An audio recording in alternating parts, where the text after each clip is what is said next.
आप देख रहे हैं इंडिया टाउन न्यूज, भारत की बात।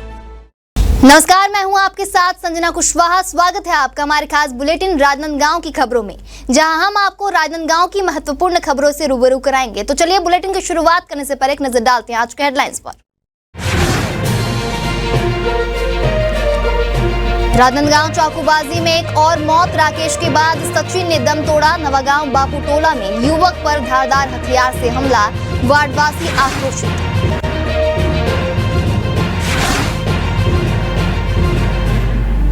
एनएचएम कर्मचारियों का जल सत्याग्रह, सरकार को जगाने की कोशिश जारी। प्रदर्शन को मिला निखिल द्विवेदी का समर्थन।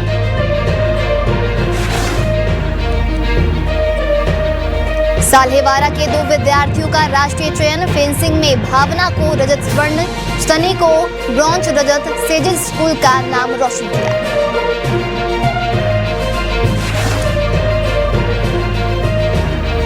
गणेश विसर्जन जुलूस में युवक की हत्या, आरोपी नाबालिग 24 घंटे में गिरफ्तार। आरोपी को किशोर न्यायालय भेजने की तैयारी।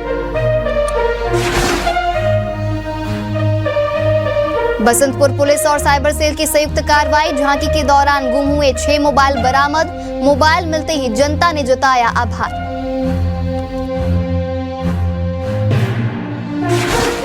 चलिए बढ़ते हैं राजनांदगांव की महत्वपूर्ण खबरों की ओर। राष्ट्रीय स्वास्थ्य मिशन यानी कि एनएचएम के अंतर्गत कार्यरत स्वास्थ्य कर्मचारियों का प्रदर्शन लगातार तेज होता जा रहा है। इसी कड़ी में कर्मचारियों ने राजनांदगांव के रानी सागर में जल सत्याग्रह का सरकार के खिलाफ अपना विरोध दर्ज कराया, जहां कर्मचारियों का कहना है कि वे अपनी जायज मांगों को लेकर लंबे समय से आंदोलनरत हैं, लेकिन सरकार की ओर से अब तक कोई ठोस पहल नहीं की गई है। सैकड़ों की संख्या में मौजूद एनएचएम कर्मचारी पानी में खड़े होकर शांतिपूर्ण तरीके से अपनी मांगों को दोहरा रहे हैं। उनका कहना है कि सरकार उनकी प्रमुख मांगों को लेकर लगातार टालमटोल कर रही है, जिससे कर्मचारियों में रोष बढ़ता जा रहा है। इस विरोध प्रदर्शन में कर्मचारियों को समर्थन देने युवा कांग्रेस और एनएसयूआई के सदस्य निखिल द्विवेदी भी पहुंचे। उन्होंने कर्मचारियों की मांगों को पूरी तरह जायज बताया और सरकार से जल्द सकारात्मक कदम उठाने की अपील की है। आज जल सत्याग्रह का आंदोलन है और हमारा आंदोलन हमारी मांगों को लेकर है, जायज मांगों को लेकर है और हमारा मांग निरंतर जब तक जारी रहेगा, जब तक हमारी मांगे पूरी नहीं होती। सरकार हमारे साथ वादा खिलाफी कर रही है, दोहरी नीति अपना रही है। उसके विरोध में आज हमने जल सत्याग्रह आंदोलन किया है। हमारी जो मांग है, वो हमारी जो आस है, हमारी जो सरकार से उम्मीदें हैं, वो सरकार को पूरी करनी चाहिए, क्योंकि हम लोगों को स्वास्थ्य सुविधा देने वाले जीवनदायिनी हमारा एक काम है और हम सड़क पे उतरे हैं आज सरकार की इस असंवेदनशील रवैये के कारण। और आज हमें जल में भी उतरना पड़ रहा है। जल में हमारा जो भी आस है, हमारी जो भी उम्मीद है, पानी हो गया है और हम आज इसी उम्मीद में जल में उतरे हैं कि सरकार को कुछ समझ आए कि जो लोगों को स्वास्थ्य सेवा देते हैं, लोगों की रक्षा करते हैं, ऐसे स्वास्थ्य विभाग के एनएचएम कर्मचारी आज उनकी असंवेदनशील नीति के कारण आज जल में डूबने पर मजबूर हो गए हैं और आज सड़क पर उतरे हैं आंदोलन करने के लिए। सरकार से हमारी यही विनती है कि अपनी दोहरी नीति को बंद करे, हमारी जायज मांगों को पूरा करे, नहीं तो ये आंदोलन और भी उग्र होता जाएगा। आज एनएचएम का समर्थन करने हम युवा कांग्रेस एनएसयूआई के जितने भी साथी हैं यहाँ पहुंचे हैं कि इनकी जो मांगे हैं उनको सरकार अपने घोषणा पत्र में लिखी थी और आज तक पूरी नहीं कर पाई है। आज इनके प्रदर्शन का लगभग 26वां-27वां दिन है। आज रानी सागर में एक रैली के स्वरूप में यहाँ पहुंचकर जल सत्याग्रह किया गया है। सरकार इनकी मांग को पूरा नहीं करती तो और उग्र आंदोलन एनएचएम के साथियों के साथ मिलकर किया जाएगा। और इस विषय में हम अपने नेता भूपेश बघेल जी और प्रदेश कांग्रेस के अध्यक्ष दीपक बैद जी से भी बात करेंगे कि इनका समर्थन करे, सरकार इनकी मांगों को पूरा करे, क्योंकि अपने घोषणा पत्र में इनकी मांगों को लेकर ही सत्ता में आई है भारतीय जनता पार्टी। और स्वास्थ्य मंत्री और विष्णुदेव साय किसी प्रकार का निर्णय नहीं ले पा रहे हैं और ये निकम्मी सरकार इनकी मांगों को यदि पूरा नहीं करती तो सड़कों पर उतरकर बड़ा आंदोलन की तैयारी भी एनएचएम के साथियों द्वारा की जा रही है, जिसका समर्थन हम पूरी तरीके से करते हैं।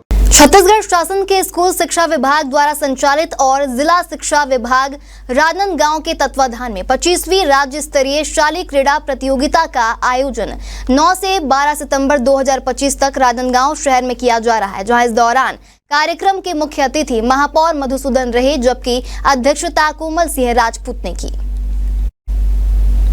आपको बता दें, प्रतियोगिता में 3 प्रमुख खेलों हॉकी, योगा और गतका का आयोजन किया गया।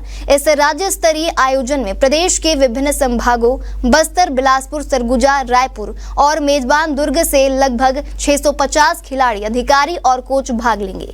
प्रतियोगिताएं अंतर्राष्ट्रीय एस्ट्रोटर्फ हॉकी स्टेडियम और दिग्विजय स्टेडियम में आयोजित की जाएंगी।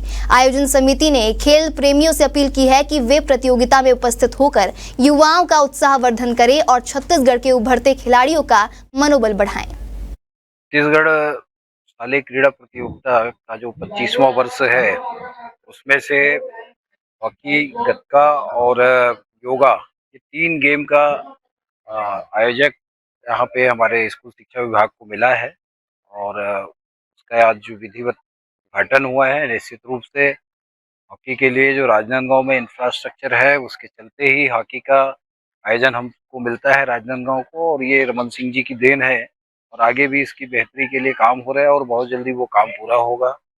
राजनांदगांव की जनता को गतका जो गेम है, जो अखाड़े का प्रदर्शन है, वो पहली बार लोगों को देखने को मिलेगा। मैं आपके माध्यम से लोगों से अपील करूंगा कि वो इस गेम का लुत्फ जरूर उठाए यहाँ आकर के।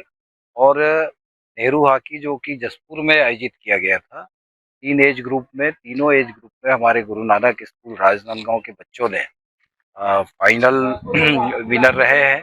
हाँ, ये 25वीं राज्य स्तरीय शालेय क्रीड़ा प्रतियोगिता के अंतर्गत राजनांदगांव को इस बार आयोजन का सौभाग्य प्राप्त हुआ है और यहाँ पे 5 संभाग से बच्चे इसमें भाग लेने आए हुए हैं।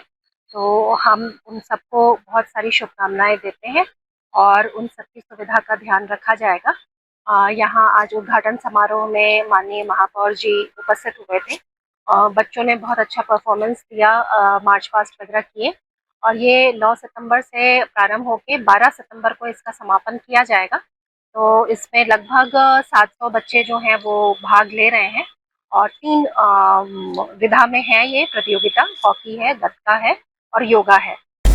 पाटन जिला दुर्ग में आयोजित 25वीं राज्य स्तरीय शालेय क्रीड़ा प्रतियोगिता में वनांचल क्षेत्र के सेजस विद्यालय साल्हे वारा के 2 होनहार खिलाड़ियों ने शानदार प्रदर्शन कर राष्ट्रीय स्तर के लिए चयनित होकर पूरे क्षेत्र को गौरवान्वित किया है। फेसिंग यानी कि तलवारबाजी खेल में कक्षा 9वीं की छात्रा भावना झारिया और कक्षा 8वीं के छात्र शनि शुक्ला ने व्यक्तिगत और टीम इवेंट में बेहतरीन प्रदर्शन करते हुए राष्ट्रीय स्तर पर महाराष्ट्र में होने वाली प्रतियोगिता के लिए अपना स्थान सुनिश्चित किया है। भावना झारिया ने व्यक्तिगत इवेंट में रजत पदक और टीम इवेंट में स्वर्ण पदक, जबकि शनि शुक्ला ने व्यक्तिगत इवेंट में ब्रॉन्ज मेडल और टीम इवेंट में रजत पदक जीतकर स्कूल का नाम रोशन किया है। राजनांदगांव जिले में जनपद अध्यक्षों और उपाध्यक्षों की महत्वपूर्ण बैठक के बाद जनपद पंचायत अध्यक्ष संजय कुमार सिन्हा को जनपद अध्यक्ष उपाध्यक्ष संघ का जिला अध्यक्ष सर्वसम्मति से नियुक्त किया गया। वहीं डोंगरगांव जनपद पंचायत के उपाध्यक्ष मनीष साहू को इस संघ का जिला उपाध्यक्ष चुना गया है।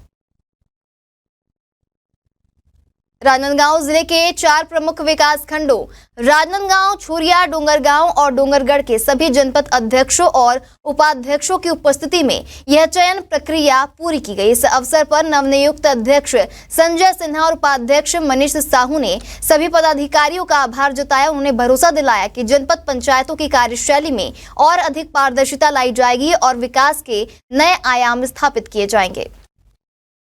जनपद अध्यक्ष उपाध्यक्ष संघ के सर्वसम्मति से मुझे जिला अध्यक्ष बनाया गया है। मैं सभी मेरे सम्माननीय अध्यक्षों और उपाध्यक्षों को धन्यवाद देता हूं मैं, जिन्होंने मेरे ऊपर विश्वास करके मुझे सर्वसम्मति से अध्यक्ष चुना है। इसका निर्वाचन कब हुआ? कल राजनांदगांव जनपद पंचायत में एक बैठक आयोजित करके सभी सदस्यों ने सर्वसम्मति से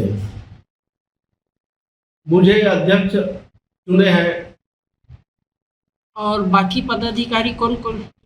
और हमारे एक सम्माननीय जनपद पंचायत जो डोंगरगांव के उपाध्यक्ष मनीष साहू जी को जिला जनपद अध्यक्ष उपाध्यक्ष संघ के उपाध्यक्ष चुने हैं। इसमें आप लोगों की भूमिका क्या होगी संघ का? जनपद पंचायतों के कार्यशैली में कसावट के साथ साथ विकास के नए आयाम के लिए काम करने के लिए मैं तैयार हूं और सभी सदस्यों का मैं आभार व्यक्त करता हूं जिन्होंने मुझ पर विश्वास जताया है। छत्तीसगढ़ के रजत जयंती वर्ष के उपलक्ष्य में जनपद पंचायत छुरिया के सामुदायिक भवन परिसर में निशुल्क स्वास्थ्य शिविर एवं रक्तदान कार्यक्रम का आयोजन किया गया, जहां इस अवसर पर जिला पंचायत अध्यक्ष किरण रविंद्र वैष्णव मुख्य अतिथि के रूप में शामिल हुई। वहीं कार्यक्रम की अध्यक्षता जनपद पंचायत अध्यक्ष संजय सिन्हा ने की। वहीं इस विशेष स्वास्थ्य शिविर में शहर और गांव से आए 1000 से अधिक नागरिकों ने विशेषज्ञ डॉक्टर से निशुल्क परामर्श, जांच और उपचार सेवाओं का लाभ उठाया। शिविर में मलेरिया, डेंगू, नेत्र रोग, हृदय रोग और महिला एवं बाल स्वास्थ्य से संबंधित सेवाएं प्रदान की गई। इसके अलावा जरूरतमंद मरीजों को निशुल्क दवाएं भी वितरित की गई। इस दौरान कार्यक्रम के अंतर्गत आयोजित रक्तदान शिविर में बड़ी संख्या में युवाओं ने भाग लेकर समाज सेवा का परिचय दिया। छत्तीसगढ़ सरकार के 25 वर्ष गौरवशाली पूर्ण होने पर हमारे सरकार द्वारा स्वास्थ्य विभाग के तत्वाधान में सामुदायिक स्वास्थ्य केंद्र छुरिया के अंतर्गत सामुदायिक भवन छुरिया में निःशुल्क मेगा हेल्थ कैंप का आयोजन किया गया था, जिसमें हमारे छुरिया विकास खंड के दूरांचल वनांचल के हमारे महिला पुरुष जो पीड़ित है अलग अलग बीमारियों से, उन्होंने यहाँ आकर हेल्थ लाभ का फायदा उठाया है। और सरकार का उद्देश्य है कि अंतिम व्यक्ति तक हमारा स्वास्थ्य सेवा कैसे पहुंचे। इन्हीं सब उद्देश्यों को लेकर के इस रजत महोत्सव के माध्यम से यह आयोजन सभी विभागों में अलग अलग दिनों में अलग अलग तरीके से किया जा रहा है। खैरागढ़ की खबर है, जहां खैरागढ़ में गणेश विसर्जन के दौरान उस समय अफरा तफरी मच गई जब एक युवक की चाकू मारकर हत्या कर दी गई। आपको बता दें, हमले में गंभीर रूप से घायल दीपक को तुरंत सिविल अस्पताल खैरागढ़ ले जाया गया, जहां डॉक्टरों ने उसे मृत घोषित कर दिया। बताया जा रहा है कि आरोपी और मृतक के बीच पुरानी रंजिश और आपसी विवाद चल रहा था, जिसे लेकर नाबालिग ने इस वारदात को अंजाम दिया है। वहीं घटना के बाद आरोपी मौके से फरार हो गया था। मामले की गंभीरता को देखते हुए पुलिस ने त्वरित कार्रवाई करते हुए 24 घंटे के भीतर नाबालिग आरोपी को हिरासत में ले लिया। फिलहाल पुलिस द्वारा उसे किशोर न्यायालय भेजने की तैयारी की जा रही है। पुलिस अधिकारियों ने बताया है कि विसर्जन जैसे सार्वजनिक आयोजनों के दौरान कानून व्यवस्था बनाए रखने के लिए अब और सख्ती बढ़ती जाएगी। कांग्रेस विधायक यशोदा वर्मा के भाई संजय लाल वर्मा पर लगे गंभीर आरोपों ने अब एक नया मोड़ ले लिया है, जहां कार सौदे से जुड़ा यह विवाद अब सांप्रदायिक और सामाजिक रूप से संवेदनशील होता जा रहा है। जहां पीड़ित यासीन मेमन की ओर से की गई शिकायत और वायरल ऑडियो के बाद भी पुलिस की निष्क्रियता पर सवाल उठने लगे। आपको बता दें कि यासीन मेमन ने 3 दिन पहले पुलिस में शिकायत दर्ज कराई थी। इस शिकायत के साथ एक ऑडियो क्लिप भी सोशल मीडिया पर वायरल हो रही है, जिसमें कथित तौर पर धमकाने की आवाजें सुनाई दे रही हैं। वहीं पीड़ित ने साफ कहा है कि अगर कार्रवाई नहीं हुई तो मैं धरने पर बैठूंगा और अगर मुझे या मेरे परिवार को कुछ हुआ तो इसकी पूरी जिम्मेदारी पुलिस प्रशासन की होगी। इस पूरे घटनाक्रम को लेकर मुस्लिम समाज में आक्रोश बढ़ता जा रहा है। वहीं स्थानीय लोगों का आरोप है कि पुलिस जानबूझकर मामले को दबाने की कोशिश करे, क्योंकि आरोपी एक विधायक का रिश्तेदार है। लगातार बढ़ते सामाजिक दबाव और सवालों के बीच अब यह देखना होगा कि प्रशासन क्या कदम उठाता है। मैं चाहता हूं कि शासन प्रशासन उचित कार्रवाई करे और उचित कार्रवाई की मैं मांग करता हूं। जो भी कार्रवाई करे जल्द से जल्द करे। और ये जो मामला है जी, है ना, जो आपने शिकायत जी, उसके बाद सुनने में आया है कि आपको विधायक के उनके द्वारा जी बुलाया गया मुझे, और मुझे दबाव भी बनाया गया कि वापस ले लीजिए, आप कंप्रो कर लीजिए। मुझे मेरे ऊपर दबाव बनाया गया, लेकिन गाली गलौज और उल्टी सीधी हरकतें की गई है मेरे साथ, एवं क्या बोलते हैं मुझे जान से मारने की धमकी दी गई है। तो कल के दिन मेरे साथ कुछ अगर हादसा होता है तो फिर उसका जिम्मेदार कौन रहेगा, है ना। मैं शासन प्रशासन इस चीज का जिम्मेदार रहेगा अगर मेरे को कुछ हो जाता है। क्या क्या गालियाँ दी थी? गालियाँ मुझे माँ बहन की गालियाँ दी गई एवं मुझे जान से मारने की धमकी दी गई, मुझे नंगा करके मारने की धमकी दी गई, मुझे कटुआ भी बोला गया। लास्ट में आप सुने होंगे वीडियो ऑडियो रिकॉर्डिंग के माध्यम से। अगर आपको न्याय नहीं मिलती है तो क्या? अगर मुझे न्याय नहीं मिलेगा तो मैं धरना प्रदर्शन तक जाऊंगा।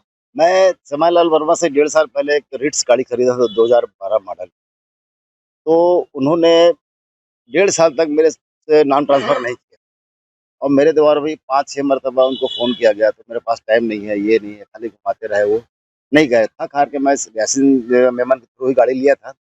उसको यासीन मेमन को वापस कर दिया। बोला भाई मेरा 1,15,000 रुपये मैं नकदी दिया हूँ आपको और मेरा पैसा आप वापस कर दो और गाड़ी को आप वापस रख लो ऐसे कर।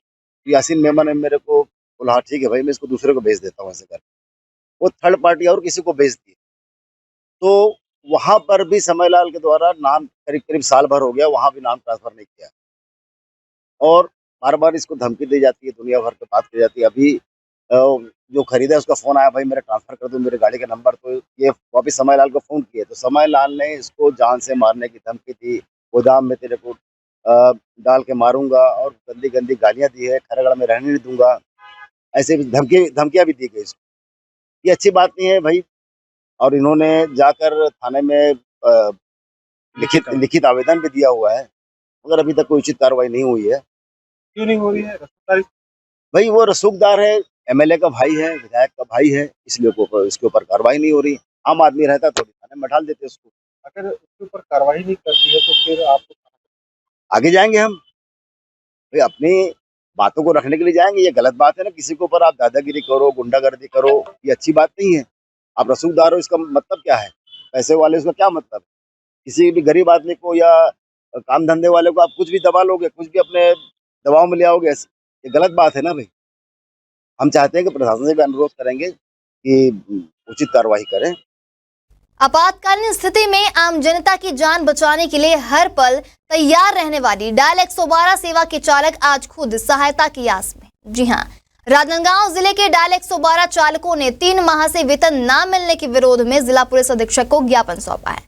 चालकों का आरोप है कि वे पुलिस विभाग के लिए ड्यूटी तो कर रहे हैं, लेकिन ना तो उन्हें राज्यकर्मी का दर्जा मिला है और ना ही समय पर वेतन।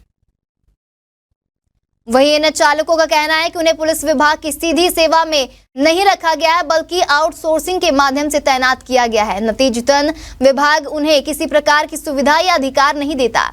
कई बार तो उन्हें 24-24 घंटों तक बिना विश्राम ड्यूटी करनी पड़ती है, लेकिन जब 3 महीने तक का वेतन ना मिले तो परिवार का पेट पालना भी मुश्किल हो जाता है। वहीं चालकों ने जिला पुलिस अधीक्षक को ज्ञापन सौंपकर जल्द से जल्द बकाया वेतन दिलाने और सेवा शर्तों को स्पष्ट करने की मांग की है। हमारा गाड़ी तो अभी चल रहा है सर, जो ड्यूटी में है, और जो हम लोग को छुट्टी है वो लोग यहाँ पे अपनी मांग के लिए लेकर हम लोग एसपी ऑफिस आए हैं। जो कि हमारा मांग ये है कि हमारा 2 महीने से हमारा तनख्वाह नहीं मिला है, ये तीसरा महीना रनिंग है, जिससे हमारी आर्थिक स्थिति बहुत खराब हो गया है। हमारे पास ड्यूटी आने तक का पैसा नहीं है हमारे पास। हम 30 किलोमीटर 35 किलोमीटर से आते हैं, जो डेली का 150 रुपये का पेट्रोल लगता है, पेट्रोल के लिए भी पैसा नहीं, तो हम कैसे टाइप से ड्यूटी आ पाएंगे सर? जो 2 महीना हो गया हमारा पैसा नहीं मिला है। यहाँ बच्चे का फीस नहीं दे पा रहे हैं, रोड पे आने की स्थिति आ गया है हमारा।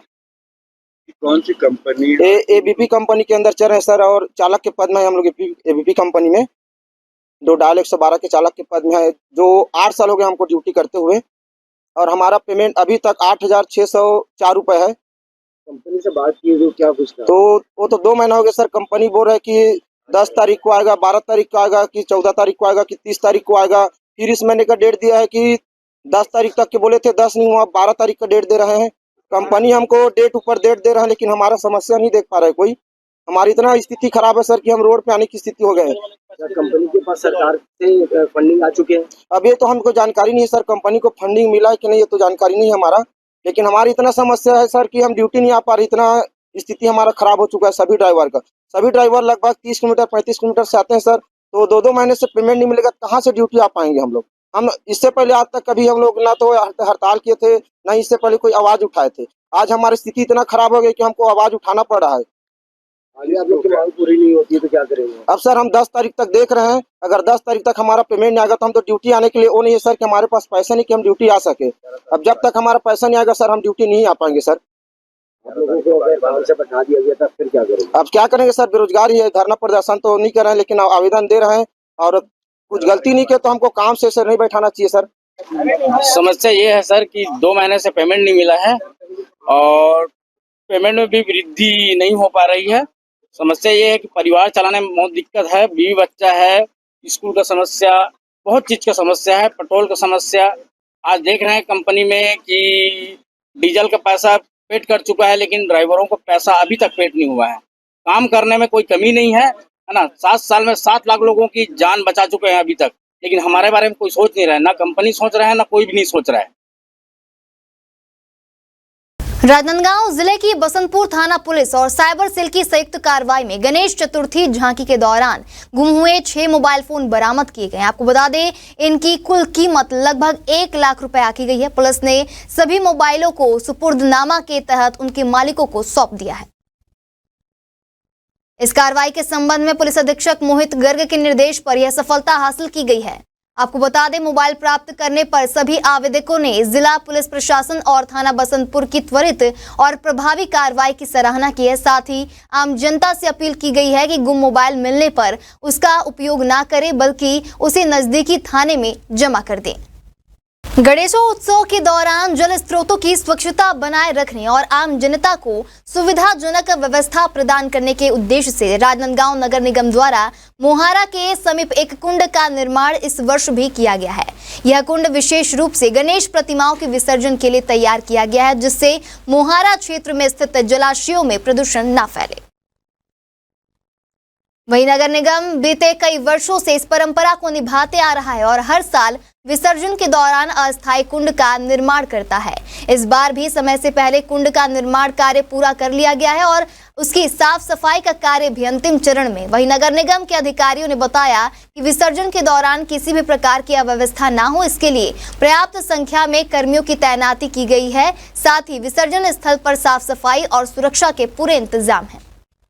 गणपति विसर्जन हेतु नगर पालिका की ओर से विसर्जन कुंड अलग से तैयार किया गया था, जिसका उद्देश्य था कि मूर्तियों का विसर्जन सीधे जल स्रोत में ना हो, नदियों में ना हो, ये हमारा उद्देश्य था। और इसमें शहर के लोगों का भी सहयोग मिला और लगभग 1000 से अधिक मूर्तियों का हम लोगों ने उसमें विसर्जन कराया है। और ये व्यवस्था 4 दिन के लिए हम हुई। आज भी विसर्जन कुंड की साफ सफाई चल रही है। जो उसमें अवशेष है अलग अलग तरह के, तो अलग अलग करके उस तरह से उसका डिस्पोजल हमारे हाँ, इसमें एक दिन चंद्रग्रहण होने के कारण वो विसर्जन की टीम है वो आज भी लगी हुई, बची हुई मूर्तियां हैं वो भी उस विसर्जन। राजनांदगांव के दिग्विजय कॉलेज के बीकॉम 5वें सेमेस्टर में प्रवेश से वंचित छात्रों का गुस्सा फूट पड़ा है, जहां नाराज छात्रों ने कॉलेज के परीक्षा केंद्र कक्ष में ताला जड़ दिया है और विरोध प्रदर्शन किया है। आपको बता दें, छात्रों का आरोप है कि बीकॉम के बिजनेस मैथमेटिक्स विषय में 99 छात्रों को फेल कर दिया गया है। छात्रों ने बताया कि पुनर्गणना और पुनर्मूल्यांकन के बावजूद किसी भी छात्र के अंक नहीं बढ़े, जिससे उन्हें संदेह है कि मूल्यांकन में गंभीर गड़बड़ी हुई है। छात्रों ने कॉलेज प्रशासन से उत्तर पुस्तिकाओं की हार्ड कॉपी दिखाने की मांग की है ताकि पारदर्शिता सुनिश्चित हो सके। वहीं प्रदर्शनकारी छात्रों का कहना है कि जब तक उन्हें संतोषजनक जवाब नहीं मिलेगा तब तक विरोध जारी रहेगा। 5 दिन पूर्व छात्रों ने बीकॉम 4th सेमेस्टर के छात्र जो 5th सेमेस्टर में प्रवेश चाहते हैं, उन्होंने प्राचार्य महोदया को ज्ञापन दिया था, लेकिन प्राचार्य महोदया ने अभी तक और कॉलेज के ऑटोनॉमस डिपार्टमेंट ने अभी तक इस पर कोई निर्णय लिया। आज भी प्राचार्य महोदया आई थी तो कि बोलिए हमारे जो न्यू एजुकेशन पॉलिसी लागू हुई है उसके तहत हम इनके ऊपर इन छात्रों जो 99 छात्र फेल हुए हैं बीकॉम 2nd सेमेस्टर में, इन्होंने एग्जाम दिया था बिजनेस मैथमेटिक्स में, उसमें ये फेल हुए। उसके बाद उन्होंने ATKT के रूप में जब वो 4th सेमेस्टर में पहुंचे फिर एग्जाम दिया। बच्चों ने रीटोटल का फॉर्म भरा लेकिन रीटोटल का रिजल्ट नहीं आया अभी तक। रीटोटल का इन्होंने फीस भी जमा किया, रीटोटल का फीस रिजल्ट इसलिए नहीं आया बोलते हैं कॉलेज प्रशासन ऑटोनॉमस डिपार्टमेंट बोलती है कि आपके रिजल्ट में मार्क्स जो है अंक में कोई परिवर्तन नहीं हुआ, इसलिए रीटोटल का रिजल्ट नहीं दिया जा रहा है। तो ये छात्रों के भविष्य के साथ सीधे सीधे नाइंसाफी है। छात्रों की छोटी सी मांग है कि हम जो पेपर दिए हैं हम उसमें पास हो सकते हैं, हमें हमारे पेपर का फोटोकॉपी दिया जाए। अगर कॉलेज प्रशासन इस पर जल्द निर्णय नहीं लेती है तो NHOE और आगे उग्र आंदोलन करेगी, जिसकी संपूर्ण जवाबदारी कॉलेज प्रशासन की होगी। हमारे जो हम लोग सेकंड सेमेस्टर में टिकट किए आए थे उसका बैकलॉग लगा है और हमें उसका आंसर सेट का हार्ड कॉपी नहीं दिया जा रहा है। अगर हम लोग नई शिक्षा नीति से परेशान हो गए हैं। हमें तो 5th सेमेस्टर में प्रवेश चाहते हैं, हार्ड कॉपी भी चाहिए हमको। मेरा नाम कामनी मालेकर है, मैं बीकॉम सेकंड 5th सेमेस्टर की स्टूडेंट। संस्कारधानी राजनांदगांव में लगातार चाकूबाजी और हत्या की घटनाएं रुकने का नाम नहीं ले रही हैं। हालात इतने गंभीर हो चुके हैं कि लोग अब पुलिस की कार्यप्रणाली पर कई सवाल उठा रहे हैं। जहां राकेश नाम के युवक की रविवार को हत्या कर दी गई थी, वहीं एक दूसरे मामले में चाकूबाजी में घायल युवक सचिन मानिकपुरी की भी उपचार के दौरान मौत हो गई। राजनांदगांव जिले के चिखली थाना क्षेत्र में खून खराबे का दौर जारी है। रविवार को राकेश की हत्या के बाद सोमवार को चाकूबाजी में घायल युवक सचिन मानिकपुरी ने भी उपचार के दौरान दम तोड़ दिया। लगातार हो रही इन घटनाओं से क्षेत्र में दहशत का माहौल है। इधर नवागांव के बापूटोला में सोमवार शाम एक और युवक पर धारदार हथियार से हमला किया गया। इन लगातार वारदातों से वार्डवासी आक्रोशित हैं और चिखली पुलिस की कार्यप्रणाली पर गंभीर सवाल खड़े कर रहे हैं। लोगों का कहना है कि पुलिस की लापरवाही के कारण अपराधी बेखौफ हो चुके हैं। जिले के मोहला मुख्यालय स्थित वन विभाग विश्राम गृह में भारतीय जनता पार्टी ने जीएसटी 2.0 को लेकर एक प्रेस वार्ता आयोजित की, जहां इस दौरान प्रदेश प्रवक्ता देवलाल ठाकुर विशेष रूप से मौजूद रहे और उन्होंने मीडिया से चर्चा करते हुए जीएसटी में हुए संशोधन को प्रतिक्रिया दी है। प्रवक्ता ठाकुर ने कहा कि जीएसटी 2.0 को सभी वर्गों के हित को ध्यान में रखकर तैयार किया गया। उन्होंने इसे प्रधानमंत्री नरेंद्र मोदी की दूरदृष्टि का परिणाम बताया और कहा कि यह संशोधन देश को आर्थिक समृद्धि की दिशा में ले जाएगा। ठाकुर ने विश्वास जताया कि यह पहल भारत को 2047 तक विकसित राष्ट्र बनाने के संकल्प की दिशा में एक अहम कदम साबित होगी। आज जो प्रेस वार्ता है, हमारे देश के यशस्वी प्रधानमंत्री जो देश को आर्थिक समृद्ध भारत को तरक्की की राह में आगे ले जाने वाले कार्यक्रम को लेकर जीएसटी में जो बदलाव किए हैं, जिससे आम जनमानस को बहुत लाभ होगा। साथ ही जो व्यापार जन हैं वो सरलता से अपना व्यापार कर पाएंगे और निश्चित ही इस जीएसटी में बदलाव के बाद यह भारत आर्थिक अर्थव्यवस्था में तीसरी शक्ति बनकर उभरेगा और यही हमारे 2047 के विकसित भारत के संकल्प को पारित करेगा। राजनांदगांव जिले के डोंगरगांव क्षेत्र स्थित शराब दुकान में ओवर रेटिंग और अनियमित शराब विक्रय के मामले में बड़ा खुलासा हुआ है, जहां दुकान में कार्यरत सुपरवाइजर गजेंद्र सिंह राजपूत और सेल्समैन गणपत यादव को रायपुर आबकारी विभाग की उड़नदस्ता टीम ने रंगे हाथों अधिक दर पर शराब बेचते हुए पकड़ा है। तो वहीं इस मामले के सामने आने के बाद रायपुर आबकारी भवन से आदेश जारी कर दोनों कर्मचारियों को ब्लैकलिस्ट करने के निर्देश दिए गए थे, लेकिन आरोप है कि इस आदेश को सहायक आबकारी आयुक्त अभिषेक तिवारी द्वारा दबा दिया गया। इस पूरे प्रकरण को लेकर अजित जोगी युवा मोर्चा ने शासन से मांग की है कि पूरे मामले की उच्च स्तरीय जांच कराई जाए और सहायक आबकारी आयुक्त अभिषेक तिवारी के खिलाफ भी कार्यवाही की जाए। वहीं मोर्चा ने 7 दिनों के भीतर हुई कार्रवाई की प्रमाणित प्रति उन्हें उपलब्ध कराने की भी मांग की है। आज हम जिला आबकारी अधिकारी के खिलाफ ज्ञापन देने के लिए जिलाधीश महोदय को ज्ञापन देंगे, चूंकि उड़नदस्ता की टीम ने डोंगरगांव शराब दुकान में जांच की थी, जिसमें जो सुपरवाइजर है गजेंद्र सिंह राजपूत और उसका एक सेल्समैन साथी है वो ओवर रेटिंग करते पाया गया है, मतलब मूल्य से अधिक दाम में शराब को बेच रहा था। और उसके बाद उड़नदस्ता की टीम ने रायपुर उच्च कार्यालय से आबकारी भवन से जिला आबकारी अधिकारी को गजेंद्र सिंह राजपूत सुपरवाइजर और साथ ही साथ जो एक और सेल्समैन है उसको ब्लैकलिस्टेड करने के लिए लेटर भेजा है, पर जिला आबकारी आयुक्त जो है अपने सहायक आबकारी आयुक्त अभिषेक तिवारी जी ने उस लेटर को दबा दिया, उसकी अनदेखी की। चूंकि उनकी मिली भगत उस व्यक्ति से सम्मिलित है सुपरवाइजर से, इसलिए वो इस पर कोई भी कार्रवाई नहीं करना चाहते। ज्ञापन सौंपा है और इसमें कुछ लोगों को बर्खास्त करने की मांग की गई है, तो इसका परीक्षण करेंगे। जो नियमता कार्रवाई है वही कार्रवाई होगी। खैरागढ़ इंदिरा कला संगीत विश्वविद्यालय के लोक संगीत विभाग में पद्म भूषण से सम्मानित पंडवानी तीजन बाई के जीवन पर आधारित चौरा से अंतर्राष्ट्रीय मंच तक तीजन बाई शीर्षक से एक विशेष कार्यक्रम आयोजित किया गया, जहां इस आयोजन में तीजन बाई के संघर्षमय जीवन और लोक संस्कृति में उनके योगदान को श्रद्धांजलि स्वरूप याद किया गया। वहीं कार्यक्रम में डॉक्टर विधा सिंह ने पीपीटी के माध्यम से तीजन बाई के जीवन की विभिन्न महत्वपूर्ण घटनाओं, उनके सामाजिक संघर्ष और पंडवानी की दुनिया में उनकी उपलब्धियों को विस्तार से प्रस्तुत किया। जहां इस अवसर पर छात्रा ईशा बघेल ने महाभारत के द्रौपदी चिरहरण प्रसंग की पंडवानी शैली में प्रस्तुति देकर दर्शकों को मंत्रमुग्ध कर लिया। वहीं कार्यक्रम के अंत में प्रतिभागी विद्यार्थियों को प्रशस्ति पत्र प्रदान कर सम्मानित भी किया गया। राजनांदगांव के भारतीय जनता पार्टी कार्यालय में एक प्रेस वार्ता का आयोजन किया गया, जिसमें देश के प्रधानमंत्री द्वारा जीएसटी से जुड़े कई किए गए कार्यों और उपलब्धियों को लेकर विस्तार से जानकारी दी गई। प्रेस वार्ता में भाजपा प्रवक्ताओं ने बताया कि जीएसटी लागू होने के बाद देश की कर व्यवस्था में ऐतिहासिक सुधार हुआ है। इसके अलावा सरकार का उद्देश्य जनता पर महंगाई का बोझ कम करना और छोटे और मध्यम व्यापारियों को प्रोत्साहन देना है। वहीं प्रधानमंत्री के नेतृत्व में जीएसटी को सरल, पारदर्शी और व्यवसाय हितैषी बनाया गया। इससे न केवल व्यापारियों को सुविधा मिली है, बल्कि सरकारी राजस्व में भी उल्लेखनीय वृद्धि दर्ज की गई है। सुधार होगा, महंगाई में नियंत्रण होगा।